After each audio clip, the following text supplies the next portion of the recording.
although we see like an increase in female doctors throughout the years, there's still a lack of diversity, which like hinders future innovations and discoveries and things that like women can do as well. Hi, I'm Cameron Bryant, and this is the Beverly Chat. Today, I am chatting with Riya Patel, the founder of the Daily Dosage. The Daily Dosage is an online educational community centered around sharing knowledge of the medical field and making it accessible to everyone. Let's get started. Just another sunny day in Southern California. It's where the people came to play. Don't let them transform you. Come and see what So cool. Oh my gosh. So, my first question for you is, how did you become interested in medicine? Okay, so this is kind of a long story, but basically when I was in pre-K, they had asked me at the end of like the pre-K graduation that, hey, what do you want to be when you grow up? And so a lot of kids wrote, I want to become Santa or I want to become a or like a princess. And basically what I said was I want to become a pediatric doctor. Like I said, baby doctor. So at the time, I just said doctor. I don't know where it came from, but like I didn't know what doctors do because I was like 4 and I just didn't know much. So I was like, I want to be a doctor, and I just put it out there. And then ever since then, I've been chasing towards that goal of becoming a doctor. And I've seen myself like through multiple occasions just wanting to be in that field and just feel comfortable there. So I remember in 7th grade, we had like a lab situation where basically the whole month we had to research as one specific type of physician. And I was an endocrinologist. And so basically they study like all of the endocrine system and hormones and changes and things like that. So with me, what I did was I just did a lot of research on different types of diseases. They gave us 5 diseases to research, and then we got to choose 2 or 3 more that we wanted to do. And out of those diseases, they were going to bring in the theater kids to act out like one of the scenarios and one of the like diagnosis. So basically, I had a lab coat and I was like looking like a doctor. They had the little tables with like the paper sheets and things like that just to make it look like an office. And I was like, this is like where I want to be. And so the person sat down, and they started to act out their symptoms. Like they would mimic the pain and things that people would feel. And I just thought it was like really realistic. And I was like, wow, this is really cool. So as they started to tell me the symptoms, I was like, hey, what do you feel like here? Is your like eyes moving fast? Like I was taking different notes. And as I started to scroll through all of my notes of all the like previous disorders and diseases that I had looked at, I diagnosed the patient with 2 things. So one of them was really like really specific, and one of them was really broad. And basically, I went to the teacher and I was like, "Hey, I diagnosed the patient with this." And my teacher was like, "Oh," and she only accepted the broad one. And she was like, "Oh yeah, this is the right answer." And she's like, "I don't have a clue of what like the other narrow thing is." So when she went and searched it up on Google, she was like, "Oh, this is like exactly what the patient has." And I think like that was kind of crazy as a 7th grader, just being like, I think I have like a really inherent passion for research. And I think that passion for research, as well as like my meticulousness by like observing eye movements and things like that, even though I know it wasn't an actual patient, like they were trying to act like that. So I feel like those 2 things like combined really helped me like realize that, oh, medicine is where I want to be. Oh, that's so nice. And it's so good that you like learned that from such a young age. Like, oh my gosh, I know not everyone is that lucky. So I'm just so happy for you because like that's amazing. Like I have no words. And really impressive. It's like not only were you passionate about it, you were also really, really Mhm. good at it. Like that's great. My next question for you is for our listeners, can you explain what the daily dosage is? Mhm. So, the Daily Dosage is an organization that I founded back in March to try and explain complex anatomy and diseases to other people out there that don't know as much medical terminology, and just have them be able to understand things about their own body. Like, what does my body do? How does it work? What are the different types of diseases and disorders that happen with it? And I think through the Daily Dosage, I've been able to like push out a bunch of different content on different things while also being able to explore things myself. So we have different areas such as like lesson plans where we teach anatomy and things like that. Those are all on her Instagram. And we also have lesson plans for little kids to learn more about like the medical field. Like they have like DIY doctors kits, and then they teach them like what cotton swabs are and like what tongue depressors are and things like that. And then we also have another area which is called awareness and diseases. So basically, diseases is where like we talk about all the different types of rare things that happen in the world, and I think this is very like particular to my heart because I have a rare autoimmune disease called morphia, which basically causes spot like things on my arm, on my left side of my arm, like all alongside of it, as well as my back and my leg. So a lot of people don't know about this disease, and so I was trying to find out like, oh, there's a lot of people out there that have different diseases that we don't know about. So I think I should open it up to them. And then after that, we have like awareness, which talks right now about COVID-19 and all the things related to that in terms of healthcare, like vaccines and what are the different types of vaccines you can get, should you get the vaccine, things like that. And the very last section, I think, is very interesting because I never thought of it before. This was like a new add on. And basically, it talks about TV portrayals in medicine. So, TV shows, like, I know over the break and just as general, like, high schoolers watch a lot of TV and different shows. Like, The Office is a classic, and like Parks and Rec, The Good Place, things like that. And basically, from there, I was able to see that, like, medicine is not only like shows like Grey's Anatomy and things like that, but medicine is portrayed in almost every single TV show. Like I know I wrote a little bit about The Office and how it portrays mental disorders and things like that. Even if it's on like if even if it's like a comedy show, it's just shows like there's different types of like disorders that are shown there. So like Michael is shown to be having like ADHD in a sense through like a lot of his different actions. So like I broke it down into those steps, and I feel like a lot of people don't understand that like medicine can be portrayed in very different aspects in TV, and sometimes those portrayals are not accurate.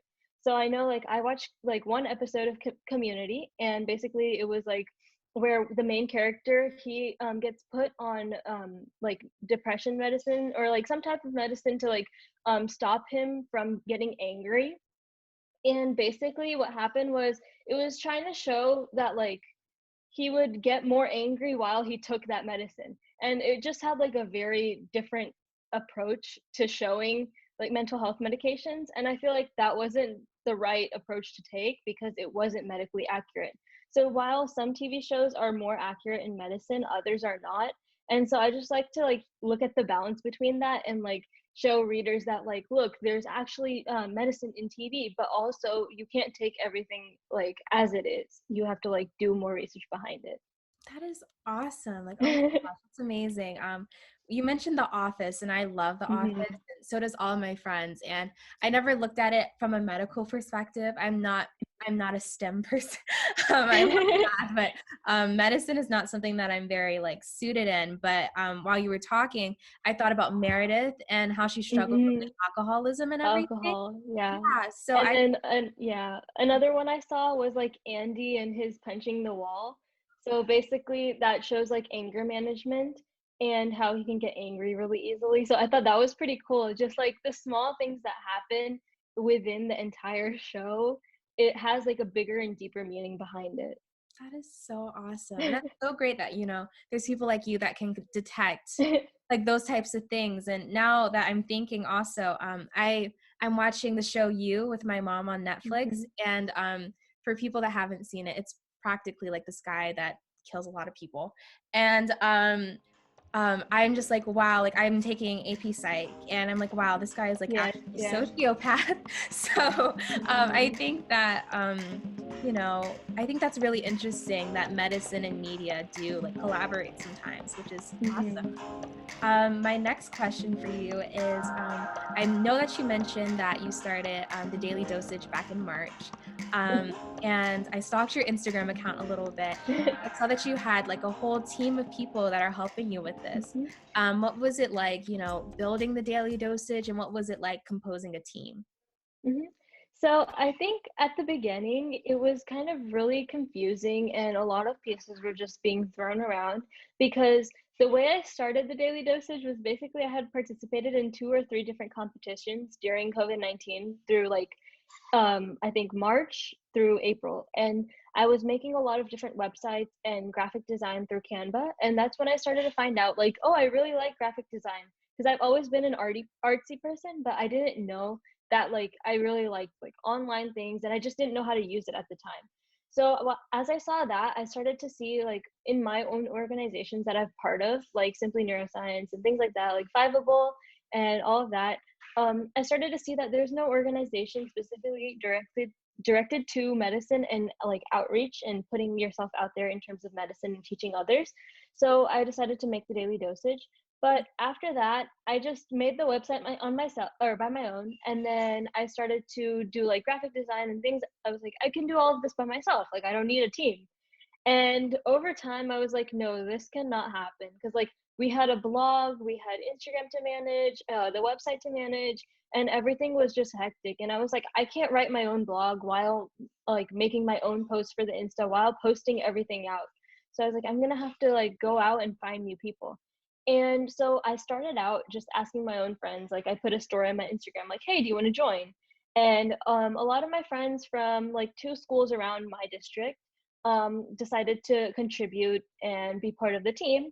And as I started to grow it, people from like all around the world, Japan, India, Australia, China, just everywhere. And I was like, how did it reach so many people? But as I think about it, I networked a lot in my online communities and I started to push them too. I was like, hey, if you want to join, please join. And I think just having that team, after that, I started to see that there were like a lot of imbalance in how much people were putting like time into this organization. So I was like, okay, maybe we can have like executive directors, and then from there we can keep going. And so like my executive directors break everything apart. Like one will post all the posts on the Insta, one will post all the posts on the blog, and then some write some interviews and conduct them, and then other things like that. Like some make the lesson plans. And I think this way it's like very much organized and just easier to manage on myself because I think it would be really hard to manage everything by myself.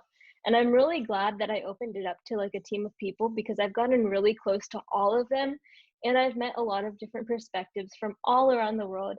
Because if I think about it now, it's kind of crazy because a lot of people have different ways that they practice medicine in their country. So, like, I know for a fact that India, like, they have less schooling. And although it's a lot more school than regular, like, undergrad would have, it's still kind of crazy because like the way that they practice medicine is completely different from what they practice here. And it's just really cool to see everyone's perspectives on medicine, as well as I think just getting people from writing all around the world. Like I know we have 2 or 3 members from Egypt, and their contributions are very different from like what we get from like US and Canada. And it's cool to see how they see healthcare in their own like area versus how we see healthcare. And it's just I think it's really cool, especially as like an aspiring medical professional, to see all of these different people talking about different things in their lives and in medicine in general in their areas, because I think that medicine is all about having like open perspectives and like seeing the holistic aspect of things. And I think that's very cool that like I was able to see like all these people and meet them and just learn about their stories with medicine. Awesome. Oh my gosh, you're so cool. Um, like that's just amazing. Like I totally understand what you're saying by like, at the beginning it gets really overwhelming because it's just Mhm. so much work like across the board. And I can imagine like how busy you are. But I think that it's so awesome that like you're creating a community where people from all around the world can be a part of the love for medicine. And I think that's just so Mhm. amazing. Oh God. Um, like my mind is just blown. Like this is awesome. Um, oh, okay. Why do you think that that people are so open to sharing their like information and their passion about medicine with like the daily dosage? Like how do you Mhm. feel as though that happened? Um, I think that like the way that the Daily Dosage works is it's very open. So people can choose whatever they want to do. Like if they just want to be part of our community and hang around, meet new people, that's totally fine. And if they want to write something about their own selves and things like that, it's like perfect, good. We have more things to talk about. But I think that people are much more open because of like its chill nature, that like you can do whatever you want. Because like I don't want to impose anything, because I know some organizations like have a mandatory like, oh, you have to do this every month. But I think that that doesn't show like passion, or you will be doing it as a burden and not something that you want to do. So I feel like the Daily Dosage just runs on something that like if someone wants to do something, they can put it out there and do it. Like I know one of my best friends, she doesn't want to be part of medicine, but she wants to do something in teaching or marketing. And basically, she put herself out there and she was like, hey, I'll join your team, but I don't like to do medicine. Like, I don't want to do that as a career. But I know I'm taking biology right now, and I could use like some help in that. So basically, what she did was she was able to use, she really loves like illustrating things. So she was able to illustrate a lot of different anatomy concepts and make worksheets out of them since she wants to be a teacher. And so, like, our entire Instagram is now full of all of her drawings. And I think that, like, people are just, I'm like really open to what they want to like do. And I think that the Daily Dosage is just open nature of being like accepting of all different perspectives, like what you want to do and things like that. Just allows people to open themselves up and just discover their passions. Like another girl I know, she was the one who told me about the TV portrayal. She was like, hey, I watched a show the other day, and I think she watched Gossip Girl, and she was like, I have an idea for like a post, but I don't know what category it would go under. And I was like, that would be perfect, like if we made a TV show portrayal thing, because a lot of people would be able to relate to that. So I think just like the open nature of the Daily Dosage in general is just something that like people like to contribute to. That's awesome. Yeah, that's so cool. And I think that a lot of people, I think people can get shy about expressing Mhm. themselves and their passions and stuff. So I always admire organizations like yours that allow people to express themselves and just be free. So I think that that's awesome.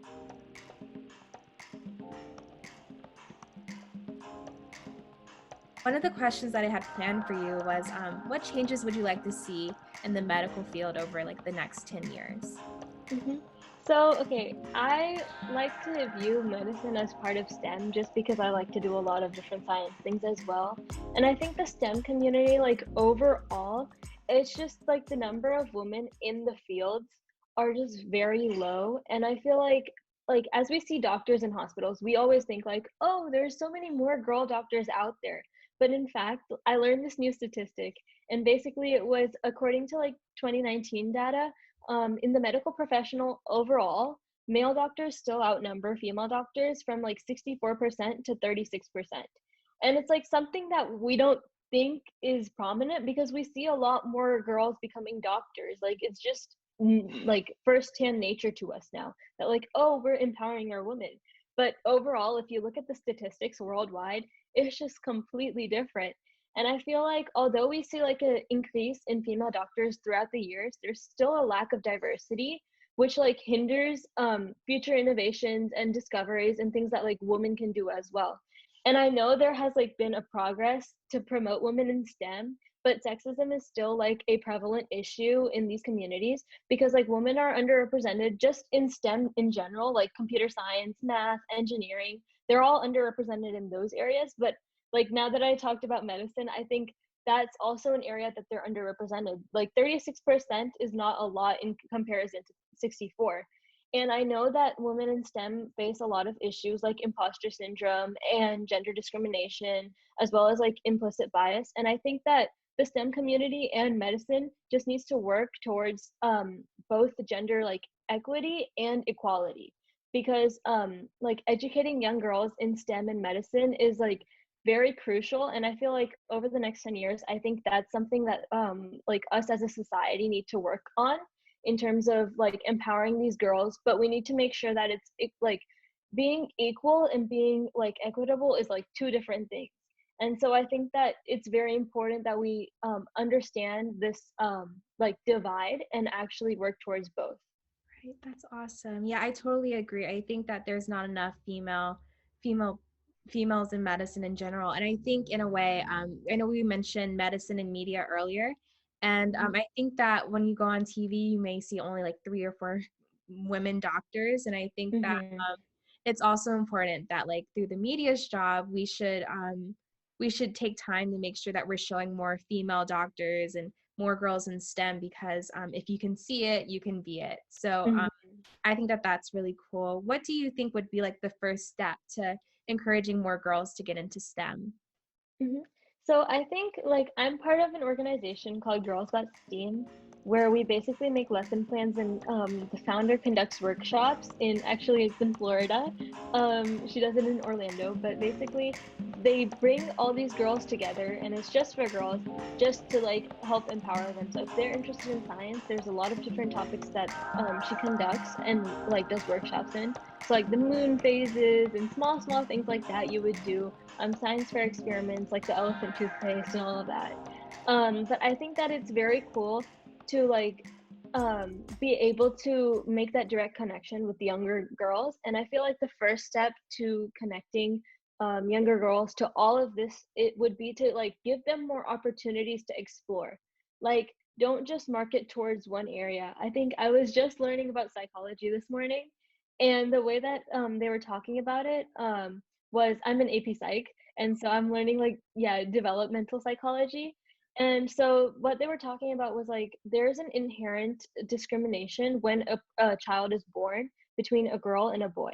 So girls are usually given more like pink colors and a lot of different like objects like dolls and things like that, and they've been given reinforcement that like, oh, you're being a good mom to your dolls, versus the boys would be given like toys like trucks and building materials like Legos and things like that, and their colors would be mostly blue, but all of the other colors there are like green, yellow, etc.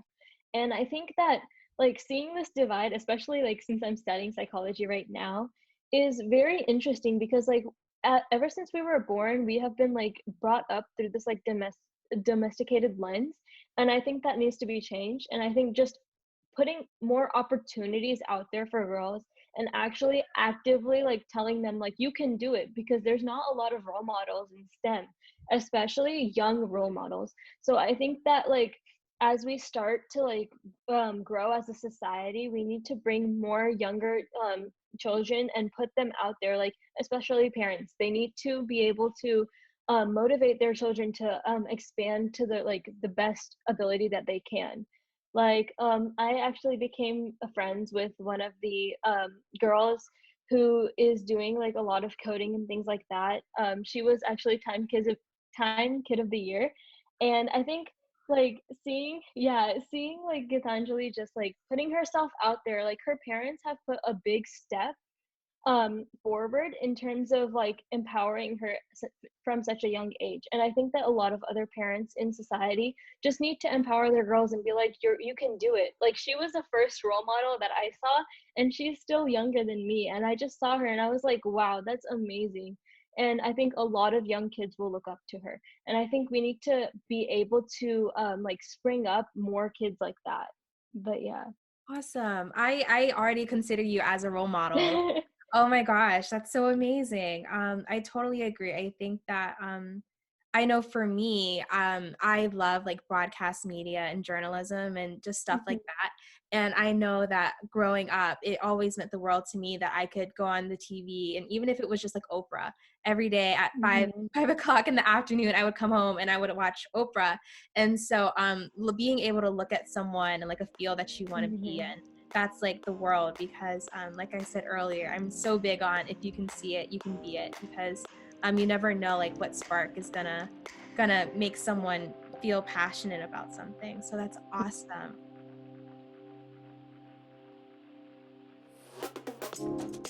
Um, Kind of switching gears here, one of the questions that I had for you was, I know that you talked a lot about like the workload and everything, and I know that we're both seniors, and you just mentioned that you're taking AP classes.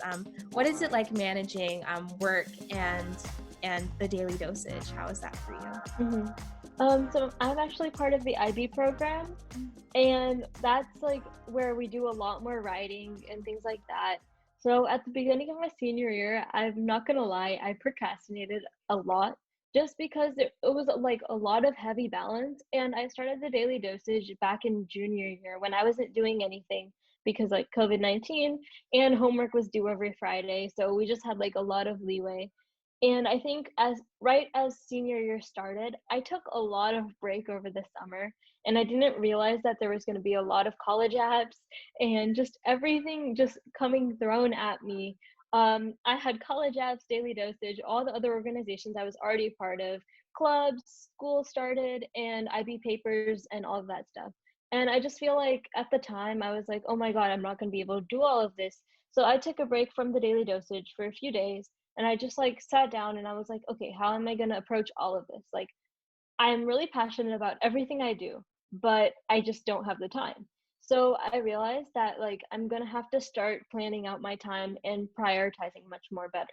So I think when I was in junior year last year, I learned that I could do work much more faster than I needed to like I used to spend a lot of time doing work and I used to do like every small thing I used to pay attention to. Like if my handwriting is bad, no, we're starting over. We're going to do better handwriting because I'm like a perfectionist in that matter.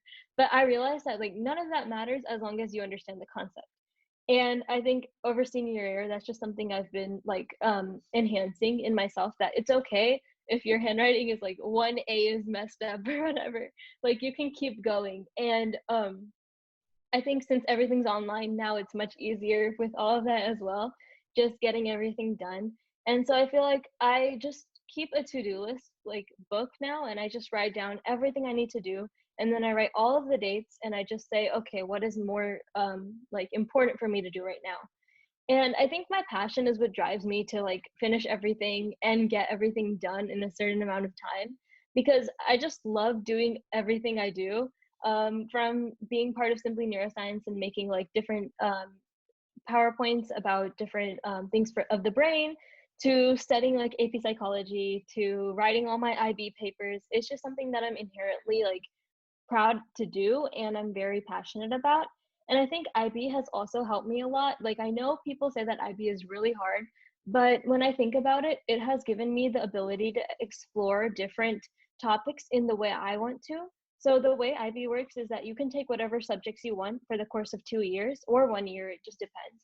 And so I know I took math this year and basically it's all calculus and statistics and probability and things like that. And with me, since I want to go into medicine, you're supposed to write a paper on something related to math. And it's like you can make your own math, like you have to make your own steps and find your own topic and do all of that discovery by yourself.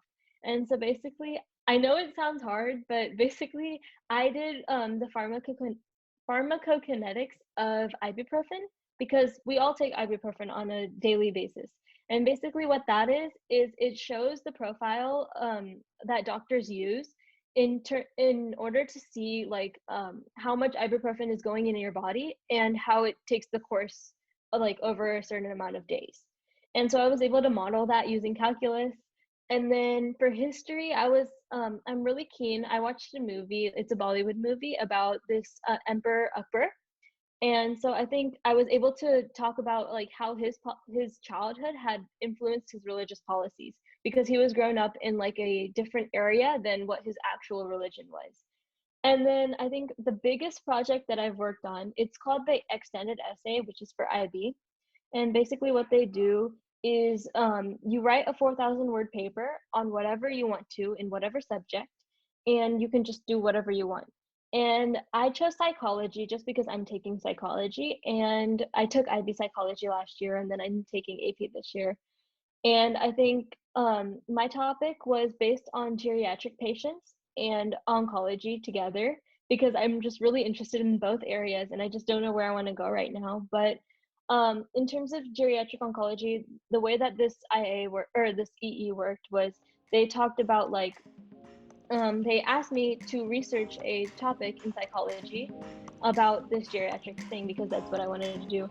And I'm writing a paper right now on how cancer affects an elderly person's brain and how we can help treat that.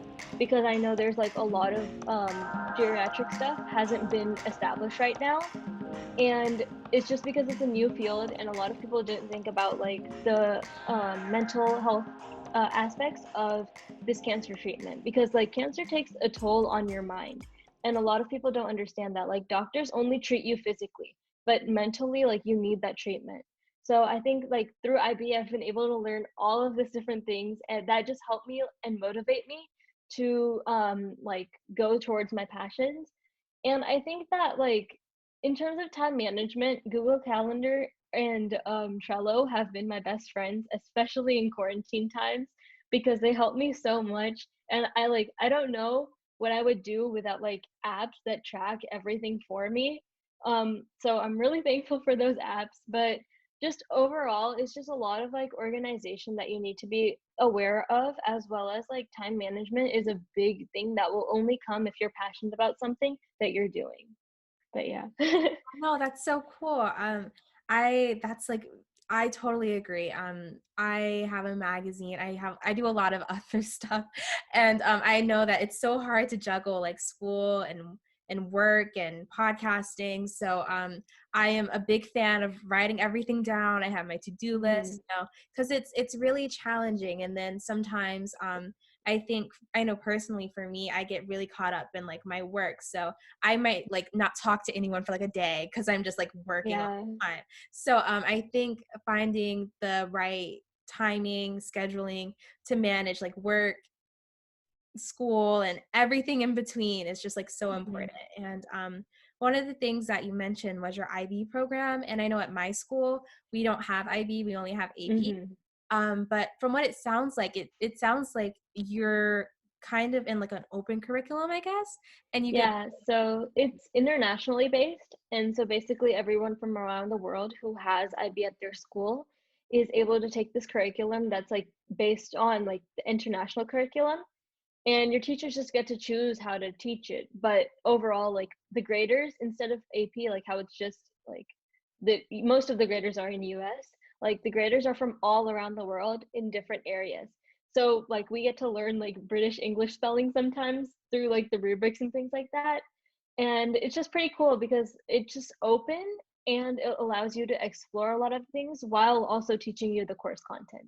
Yeah, that's awesome. And I think that's really great for someone like you who's so interested in medicine, because it gives you Mhm. like the space to like explore like psychology and math and intertwine them all together. So I think that's like amazing. Okay, so moving on, I know that you gave a lot of advice about scheduling, all the other stuff. Mhm. What advice would you give to someone who might be like me and who's not the biggest STEM person, but who wants to try STEM, or like just anyone who just wants to get into the medicine field? Like, what advice would it be? I think that the first step would be to find what you're interested in. So the way that works is, for me, just research a lot of different topics. Like I know when like people are stuck on what career they want to do and things like that, they just search up a bunch of different careers and be like, can I fit in this career? No. Can I fit in this? Yes. Like that. And then from there you can like narrow down. So with research for me, I got particularly interested in oncology just because I have like had people in my family who have battled cancer right in front of my eyes. And so I've seen their journey and things like that, and I've seen how much impact it puts on their mental health. And I think I'm really interested in neuroscience from the start, ever since I took IB psychology last year, because the brain just fascinates me. And so I want to major in neuroscience next year. But the way that I found that passion for neuroscience was through my psychology class. And then I started to research deeper. Like, okay, I like oncology just because I want to learn more about it, just because I've seen people with it. And then I don't know how I can relate this to neuroscience. So I started to search up like oncology and neuroscience articles and things like that. And that's when I found like, wow, this is actually really prominent. Like, you need to have like addressed your mental health when you're having cancer, because like physical and mental health are two different things.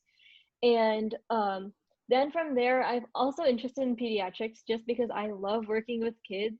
I do a lot of volunteer work with kids and things like that, and I just love the environment of kids. And I feel like pediatric oncology is a very sad area to go into, just because like if you imagine, I've seen adults with cancer and it's very hard on them. So imagine how hard it must be on kids, because kids are just kids. They want to play around and things like that. But when you have cancer, you have to quarantine yourself. You just have a lot of different life experience. So I wanted to play a role in their lives as well. So I actually, even before like all of deciding anything, I decided to become part of the pediatric National Pediatric Cancer Foundation, where basically they have ambassadors from all around the world that they can talk about all the different pediatric topics they want to. And I was able to raise a lot of money for oncology for these kids, because I found out after being a part of this ambassador program that only I think 4% of medications that are developed for cancer are made for kids. There aren't that many made for kids. Like, it's more high dosages for adults. And so they put all their money towards developing these medicines for kids. And I feel like it's just really cool. But going back to what we were talking about, I think the thing for young people wanting to go into STEM or medicine is just to follow their hearts and like reach out, research, meet new people, believe in yourself. And I always like to say that, like, if you can dream it, you can definitely achieve it, because that's something that's very important. The STEM field has like numerous opportunities for you to explore yourself, but you need to be able to reach for the ones that captivate you and definitely find your passions. Because if you don't reach for something that captivates you and you reach for something for like resume building, or just because, oh yeah, it's there, so I'll just reach for it, it's something that you will think of as a burden and not as a passion. And I know I said this before, that like, you need to be passionate about what you are doing, because if you are not passionate about it, or if you do not have an interest in it, then you're going to be just not happy with what you're doing. It's kind of like what you do with jobs, right? Like, if you have a job and just for the money, it's like, oh, I don't like this job, but I'm just getting money out of it. It's something that you're not going to be motivated to work in. And it's just an environment that you don't want.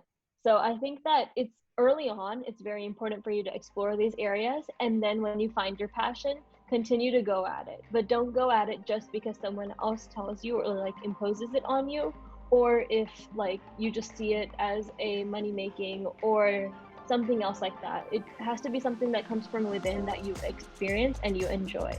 Yes, actually, that's amazing. That's so great.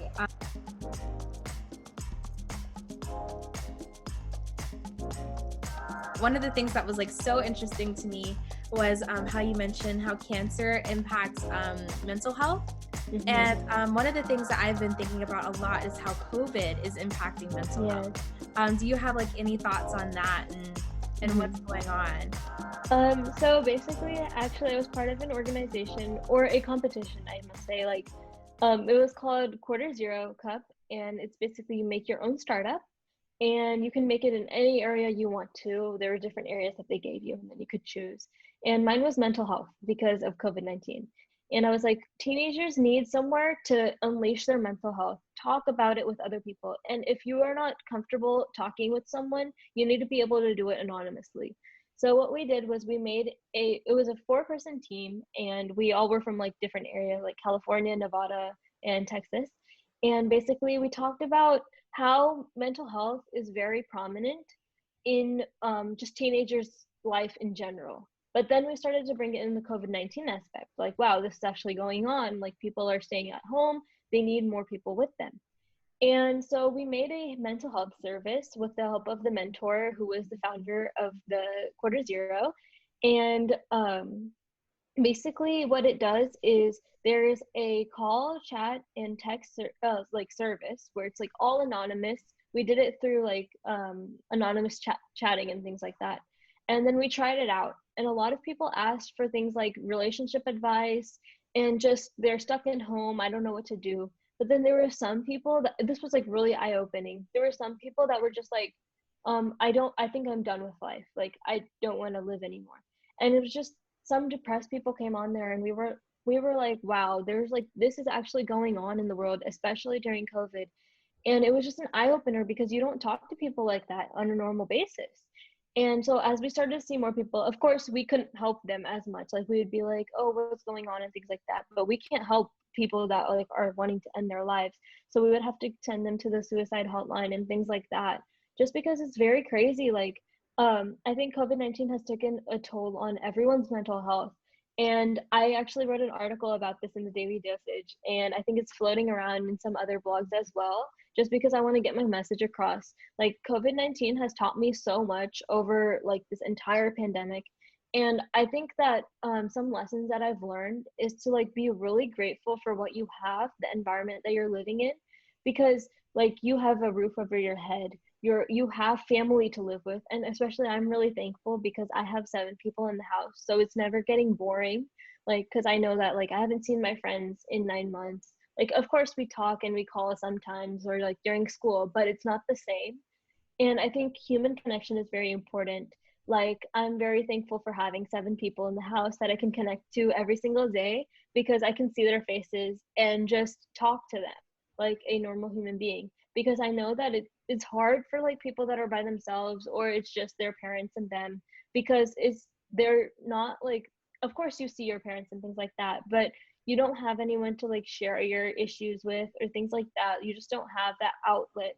And I think that it's very important to be aware of your mental health, and just make sure that like you have someone to talk to, even like someone you can rely on 24/7. Like if something's happening to you, you can call them still. And I'm just really thankful to technology, the frontline workers that put themselves out there, like all the grocery store workers, the garbage collectors, the hospital workers, just everyone that's working towards keeping society the same and maintaining it. Because we think about like, oh, we want to go out and that's it. Like we're done staying home, because I know I've stayed home for like 9 months, and I'm just, there's some times where I'm just like, I'm done staying home. I want to go out. I want to see my friends. It's just, this is over. And I think that a lot of people have that mentality that like, oh, I need to get out of the house. But when you think about it, you have to take a step back and think about like how many lives you're saving just by staying home. And you also have to think about the the things that you have in the house. Like you have your phone, you have your laptop, you have other things that you can meet new people with. And I think COVID-19 has given me like an opportunity to reach out to other people, especially in online communities. I've met so many people from all around the world, and I just find it really cool that like, wow, you have like, I've taken this opportunity to actually meet more people. And you would think that like staying at home, you would just be by yourself and things like that. But there's other ways that you can meet new people. You can put yourself out there. And also, one last thing about COVID-19 that I wanted to say was like being part of a like society that is very like interconnected with people, like, and human connection. I think it's very important and can get really depressing at sometimes, because like you don't see that human connection every single day. And I know it can be very demotivating as well, especially during school, because in school you have someone to keep check on you and like, oh, you're not doing this right, okay, you're gonna like do something for it. But I know like right now there's a lot of people online schooling and things like that. Like I know some people go to school, but it's just different. And online schooling for me has been very different, because they give you a lot of time in between, and it's like less learning than it would be if you were at school. And it's just kind of crazy. And some people like will mute the tab and like go somewhere else and things like that. So I know like it's very hard sometimes and demotivating that, oh, you still feel by yourself even though you're on a call with someone. And I think it's just, you need to take this time to introspect and think about what you really want to do. I know with me, I've actually been able to find out different things that I've been interested in throughout COVID-19.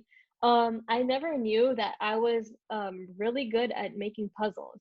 Like that was just something that someone had gifted us, a puzzle for Christmas, and I was like, okay, I'm gonna go at it, I guess. And I ended up really liking it. Like, it's just really fun. And I know I've been able to learn embroidery over COVID-19. It's just some things you can pick up, hobbies that you want to do. It's more of a time to like self-explore. And I think you need to take this moment of COVID-19 to not only improve your mental health by like taking up things that you explore, but also just like call a friend and just make sure they're okay. Like I think one other thing that's very important is that like you need to keep that connection even if like someone's not there, because I know like physical is very important to like have that physical contact and things like that, but it's also important to just reach out, because I know a lot of people, you don't know what they're going through. And I think just like calling them, giving them a call, like even family members, like if you haven't talked to them in a while, just call them up and be like, hey, how are you doing? Because I think it's very important to have that or maintain that connection with that person, because you don't know what they're going through, as I said before. And it's just, you don't know what circumstances they're being put through. And you never know when someone might need your help. And I think that's very important, especially when people are staying at their homes and things like that. It's very important to just make sure that everyone around you or everyone you know or you love is safe. But yeah. Yeah, no, that's so perfect. I think that's like the perfect thing to end it with. Like that was an amazing answer.